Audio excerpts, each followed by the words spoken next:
Award-winning actor and writer James Franco is a Hollywood Renaissance man who's now earning praise for a film he directed about a cult classic movie that won nothing but raspberries. Tony Dokoupil has our Sunday profile.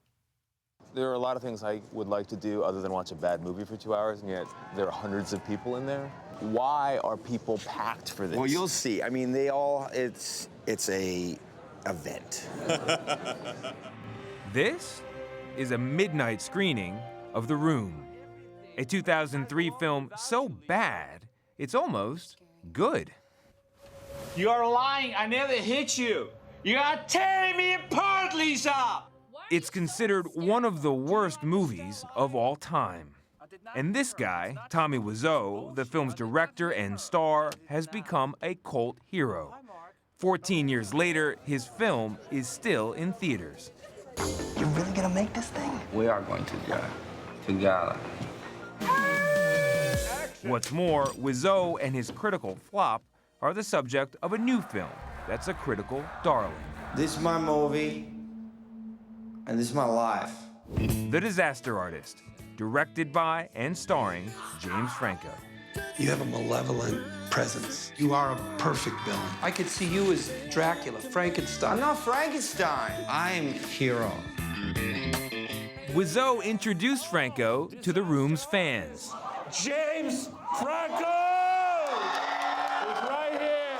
And Franco decided to address them in Wiseau's curious accent. Everyone close your eye and see if you know who's talking. I think Tommy is artist, you know? I like to tell story about artists, great artists. Franco, too, is an artist, and a serious one. You may have seen him in Spider-Man. If only I could cause you the pain that you've caused me. Or his Oscar-nominated role in 127 Hours. But he's also written fiction and poetry and staged art exhibitions over the course of his 2-decade-long career. Straight ahead, James. James on your right side. Today, Franco, now almost 40, says he's slowing down and putting a new focus on Franco.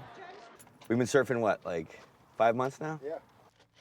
2 weeks ago, he got a new surfboard and invited us along for its maiden voyage. To hear him tell it, the new James Franco swims with a different kind of Hollywood shark. And this fin like Jaws, pops up like from here to like right over there. Are you telling me a story right now about a shark appearing on your very first day out as a surfer? Yeah. Are you kidding me? No. Wow. No fin sightings this time, but if you look closely, Franco barely escapes my wobbly first ride of the day. His board wasn't so lucky. Brand new board. Virgin session. Tony sliced it. You could say Franco's wild ride began as a restless teen in Northern California. By the time I was 17, yeah, I was on probation. I was a ward of the court. He soon found a more creative outlet for his energy. And I needed it. Like when I stopped acting out and getting arrested, I threw all that energy into art. In fact, he dropped out of college to pursue acting. And Franco's parents, especially his father, thought their eldest son was being foolish. If you want to be an artist of any kind, like, people are not going to beg you to do it.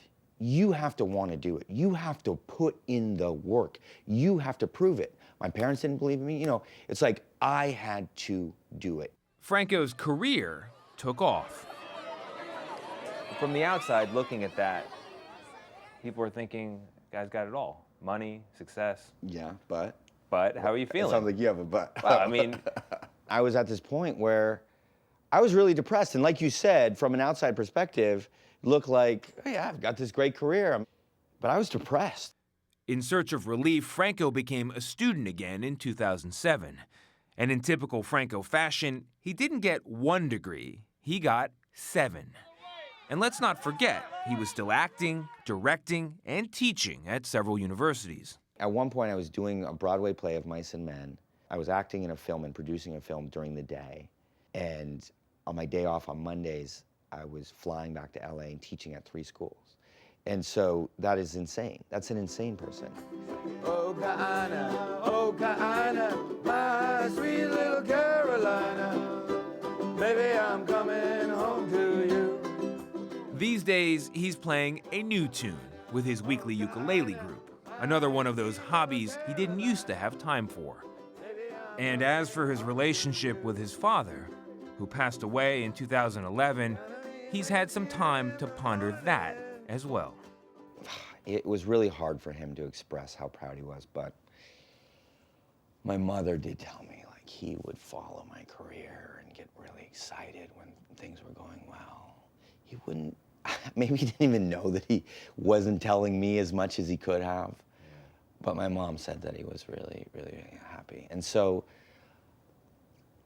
I'm very fortunate that I got those moments before he passed. Now James Franco is having something of a moment, with 2 Golden Globe nominations and, yes, Oscar buzz. But he's bringing to it some new perspective. Hard work does pay off, but what I didn't realize is that you need balance, and you cannot make your happiness contingent on work or on anything outside of you, for that matter, right? It's got to be, the risk of sounding cheesy, it's got to be a more spiritual thing. I didn't learn that until a year ago.